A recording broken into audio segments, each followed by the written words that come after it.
दोस्तों, अगर आपको झट से बहुत कुछ सीखना है तो TRS क्लिप्स हिंदी के चैनल पे आपका स्वागत है।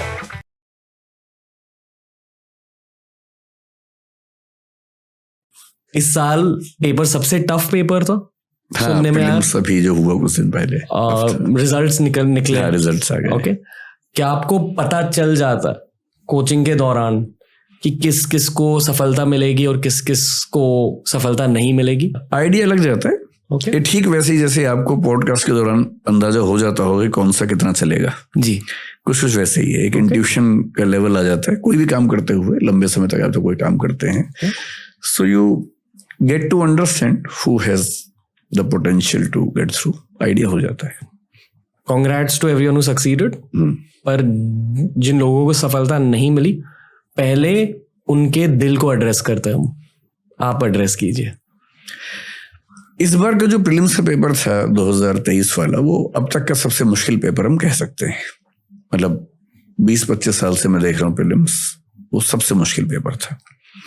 लेकिन इसमें एक बात ध्यान रखनी है, दो पेपर्स होते हैं, आपको शायद आइडिया हो। एक जनरल स्टडीज का है जिसके बेस पे मेरिट बनती है, एक सीसेट है जिसके बेस पे सिर्फ क्वालिफाई करना होता है।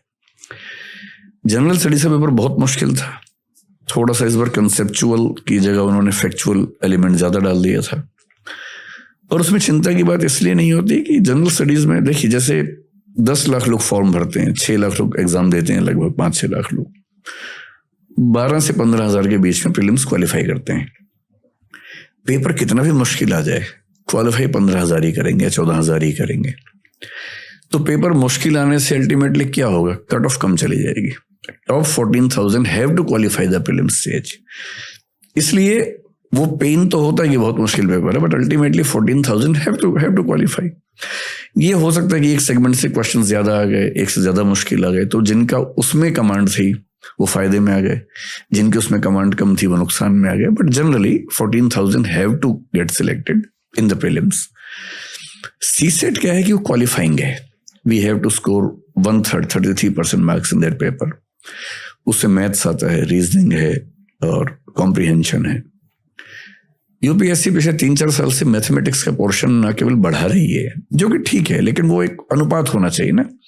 पहले क्या था कि 80 क्वेश्चंस में से लगभग 1/3 होते थे comprehension, reasoning, maths. So even if a student is not very good in maths, he और she can manage with the help of reasoning and comprehension because 27 questions are to be corrected. तो UPSC ने maths का थोड़ा सा proportion बढ़ाया, बढ़ते बढ़ते वो करीब 40 क्वेश्चन तक आ गया 80 में से। वो भी लोग मैनेज करते हैं किसी तरह से, क्योंकि बाकी 40 क्वेश्चन तो हैं ही, और मैथ्स के भी कुछ क्वेश्चन कर लेते हैं बच्चे। इस बार जो मैथ्स के क्वेश्चन आए हैं, IIT के बहुत सारे बच्चों ने ये कहा मुझसे, जो सिलेक्ट हो चुके हैं, उन्होंने ये कहा कि पेपर देख के हमारे होश उड़ गए। बहुत सारे बच्चे जो IIT से बीटेक हैं, उनका सीसेट नहीं हुआ है। सच लेवल ऑफ मैथ्स क्वेश्चंस, कुछ क्वेश्चन जो कैट के एग्जाम में आते हैं, एग्जैक्टली वो सवाल पूछे गए हैं। एक पिटीशन कुछ बच्चों ने लगाई कैट में, सेंट्रल एडमिनिस्ट्रेटिव ट्राइब्यूनल में, पर रिजल्ट आ गया है। तो उससे ये जो डिफरेंस आया इस बार, बहुत सारे ऐसे बच्चे जो सिलेक्ट हो चुके हैं ईएस में, मतलब IPS में हो गए, IRS में हो गए, and they were trying to improve their rank.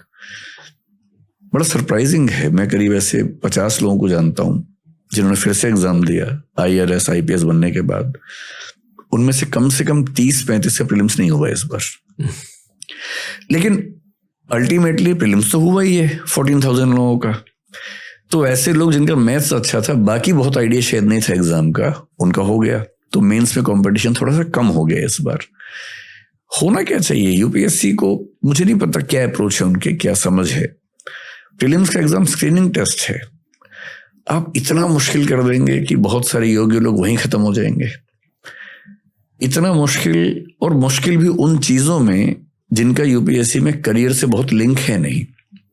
एक बेसिक लेवल की data interpretation, data sufficiency, basic maths, percentage, average, proportion समझ में आता है, आना चाहिए। स्टैटिस्टिकल टूल्स आने चाहिए, समझ में आता है।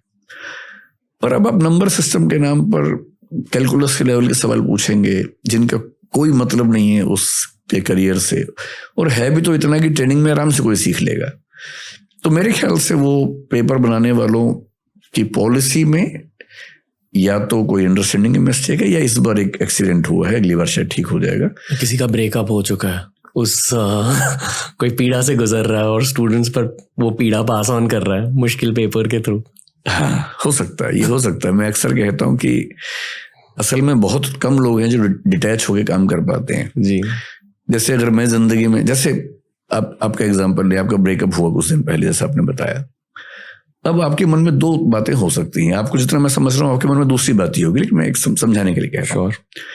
कुछ लोग इस माइंडसेट में आ जाते हैं कि मेरा हुआ है तो फिर कोई भी प्रेम ना कर पाए दुनिया में, कोई भी करेगा तो मुझे जलन होगी, चुभन होगी। ये वो स्थिति है जब मैं चाहता हूं कि मेरा दुख हर आदमी का दुख बन जाए जी। और सुख के मामले में उल्टा चाहते हैं कि सबका सुख मेरा सुख हो जाए और दुख मेरा सबका हो जाए। इंसान के बड़े होने का मतलब है कि जब दुख हो तो वो अकेला झेले, सुख हो तो बांटे। तो मेरा ब्रेकअप हुआ लेकिन किसी और का ना हो जी, और मैं तो वजह ना ही बनूं, एक ये अप्रोच है। यूपीएससी का कोई भी एग्जाम हो, मैंने कई एग्जामिनर्स को, क्योंकि मैं टीचिंग की दुनिया में हूं, डीयू में भी पढ़ाया मैंने कुछ समय तक, तो एकेडमिक्स के लोगों को जानता हूं। कम लोग हैं जो अपनी कुंठाओं से बाहर निकल पाते हैं। बहुत लोग इस कुंठा में, फ्रस्ट्रेशन में जिंदगी भर रहते हैं कि मैं जो नहीं कर पाया था कोई और कैसे कर लेगा। और ये सैडिज्म होता है जी, सबकी जिंदगी में दुख पैदा करना और उसको एंजॉय करना जी। मेरे ख्याल से सबसे गहरी ट्रेनिंग एकेडमिक्स में, एजुकेशन में ये चाहिए कि एक कायदे का इंसान कैसे बना जाए और बिना सैडिस्ट हुए दूसरों की खुशी में थोड़ी अपनी खुशी तलाशने की आदत हमें पड़ जाए तो बेहतर है। एम्पैथी की ट्रेनिंग, एम्पैथी जो शायद हमारे गुरुकुल्स में होता था। मैं बहुत श्योर नहीं हूँ, मुझे आइडिया है नहीं कि उसका क्या करिकुलम था, लेकिन एम्पैथी की ट्रेनिंग घरों में भी होती है। अगर पेरेंट्स की अंडरस्टैंडिंग ठीक होगी, पेरेंटिंग कैसी होनी चाहिए, तो एम्पैथी घर में भी सिखाते हैं। अगर दादाजी घर में हैं, दादी जी घर में हैं और बच्चों से कहते हैं कि उनके पैर दबाओ रोज रात को, अब इसको हो सकता है कोई वेस्ट के नजरिए से चाइल्ड लेबर कहे या चाइल्ड एक्सप्लॉयटेशन कहे, पर मेरी नजर में इससे बच्चा दो चीजें सीखता है। एक वो ह्यूमिलिटी सीखता है, विनम्रता सीखता है, और एक एम्पैथी सीखता है कि अगर मेरे दादाजी की टांगों में दर्द रहता है और मैं उनके पैर दबा रहा हूं, तो एक तो मैं आधा घंटा उनके साथ गुजार रहा हूं, दूसरा मुझे ये समझ आ रही है बात कि मेरा जीने का धर्म केवल मौज करना नहीं है, सेवा करना भी मेरे जीवन का एक हिस्सा है, और मैं उनके दर्द को नहीं बांटूंगा तो कौन बांटेगा। तो और एक विनम्रता, अगर जैसे मैं टीचर हूं, कई बच्चे मेरे पैर छूते, मैं अच्छा नहीं फील करता हूं, मैं उनको मना करता हूं, पर इररिस्पेक्टिव ऑफ दिस मैं ये बिलीव करता हूं कि पैर छूना अपने आप में एक बड़ा जरूरी कदम है, स्पेशली बच्चों के लिए।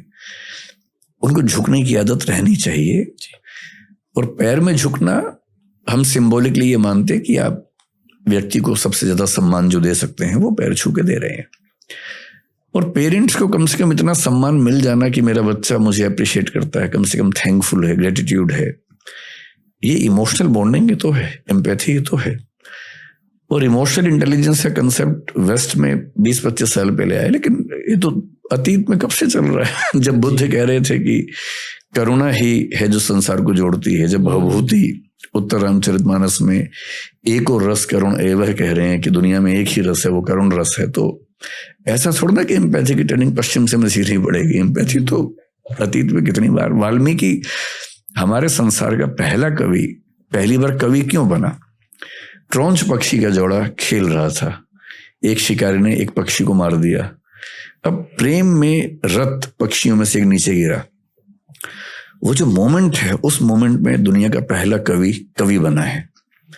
वेदना कितनी हुई होगी, पीड़ा कितनी हुई होगी। और उन्होंने तो लिखा, मां निषाद प्रतिष्ठान तो मगवी शाश्वती समा, एक संस्कृति पंक्ति आती है जहां से रामायण की शुरुआत होती है। इसी पर छायावाद के कवि ने, छायावाद 1918 to 1936, उसमें एक कवि ने लिखा, वियोगी होगा पहला कवि, आह से उपजा होगा गान, निकलकर आंखों से चुपचाप बही होगी कविता अनजान। पहली कविता तो आह से पैदा हुई होगी और आंखों से बही होगी। कविता लिखी छोड़ ना जाती, कविता तो बहती है आंखों से और जुबान से बहती है। कालिदास ने मेघदूत लिखा, मेघदूत में यक्ष है, यक्षिणी है, उनके प्रेम की कहानी है, विरह की कहानी है। और एक कवि है नागार्जुन, उन्होंने कालिदास पे लिखा और कहा कि एक पंक्ति आती है, अमल धवल गिरी के शिखरों पर प्रियवर तुम कब तक सोए थे, कालिदास सच सच बतलाना रोया यक्ष के तुम रोए थे। यक्ष नहीं रोया था, यक्ष की आंखों से जो बह रहा है कालिदास तुम्हारे आंसू हैं। और नागार्जुन कवि कह रहे हैं कि मैं पहचान रहा हूं कि आंसू तुम्हारे हैं। और कवि होने में और लेखक होने में ऐसा होता है। और ये बात ठीक है, एम्पैथी ना हो, अल्टीमेटली इंसान होने का सबसे गहरा मजा तो इमोशंस में ही है। और यदि आप इमोशनली कनेक्ट नहीं कर पाते हैं दूसरों के साथ, और कनेक्ट करने का मतलब है उनके दुख में उनके साथ खड़े होना। आई होप कि वो पेपर सेटर्स ये पॉडकास्ट सुन रहे हैं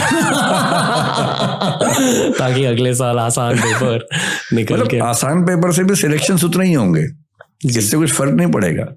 फिर भी अंतर सिर्फ है कि सीसेट के पेपर में, क्योंकि वो क्वालिफाइंग है और आप बहुत अच्छे बच्चों को बहुत मामूली वजह से डिस्क्वालीफाई कर देते हैं, ये थोड़ा चुभने वाली बात है। ओके, पर फेलियर्स को थोड़ा एड्रेस करते सर, बहुत सारे लोग। मैं उन्हें इतना ही कहूंगा कि जो इस बार पेपर था सीसेट का, अगर आपका मैथ्स बहुत खराब है तो बस अगली बार से इतना ध्यान रखें कि सबसे पहले कॉम्प्रिहेंशन के ही सवाल करें, नंबर 2 पर रीजनिंग के सवाल करें, प्रैक्टिस करें कि पहले इनके सवाल कैसे करने हैं। और किसी भी हालत में 35 क्वेश्चंस आ ही जाते हैं जी, out of 80। So if you can do 31 questions out of 35 right, you are through. और ये इतना मुश्किल नहीं है, यहाँ तक कि 35 क्वेश्चन में 30 भी ठीक कर देंगे और बाकी 45 क्वेश्चन छोड़ भी देंगे तब भी क्वालिफाई कर लेंगे। और जो लोग इसे अपना लास्ट अटेम्प्ट मानते हैं उन्हें आप क्या कहना चाहोगे? मैं ये कहूंगा कि या तो मैथ्स सीख लें, अगर मैथ्स में दिक्कत बहुत ज्यादा है तो रीजनिंग कॉम्प्रिहेंशन में खूब प्रैक्टिस करें। ओके, इतनी प्रैक्टिस करें कि वो, क्योंकि क्या होता है कि 80 क्वेश्चंस 120 मिनट में करने हैं तो यू हैव 1.5 मिनट्स पर question. But if you decide that you will attempt only 40 questions, then you have 3 minutes पर क्वेश्चन। तो हर क्वेश्चन में 3 मिनट लगाने का चांस मिल जाता है। और वो 2 ही सेगमेंट्स करें, 40 ही क्वेश्चंस करें। जब क्वालिफाई ही करना है 27 क्वेश्चन ही कर रहे हैं। होता क्या कि मैथ्स के क्वेश्चन जिन्होंने उठाए इस बार पहली बार, मुझे एक IIT के बच्चे ने बताया कि 8 मिनट पर क्वेश्चन की एवरेज इस बार आ रही है जो सॉल्व कर रहे हैं। इतना मुश्किल पेपर है। अब क्वेश्चन पेपर की डिमांड है 1.5 मिनट में क्वेश्चन करना है, आपके क्वेश्चंस का लेवल 8 मिनट वाला है। तो जो मैथ्स में उलझा जनरली फंस गया। So I will suggest through your podcast कि कॉम्प्रिहेंशन और रीजनिंग के क्वेश्चंस को चुन चुन के पहले सॉल्व करें जल्दी से जी। 1.5 घंटे के अंदर 40 क्वेश्चन कर लें। उसके बाद मैथ्स के वो क्वेश्चंस करें जो उनको आते हैं। And if you can attempt 40-45 questions, it's fine. Okay दोस्तों, अगर ये वीडियो अच्छा लगा तो डेफिनेटली हमारी प्लेलिस्ट देख लीजिए, ऐसे ही वीडियोस आपको वहां भी मिलेंगे। और डेफिनेटली TRS क्लिप्स हिंदी को सब्सक्राइब कीजिए।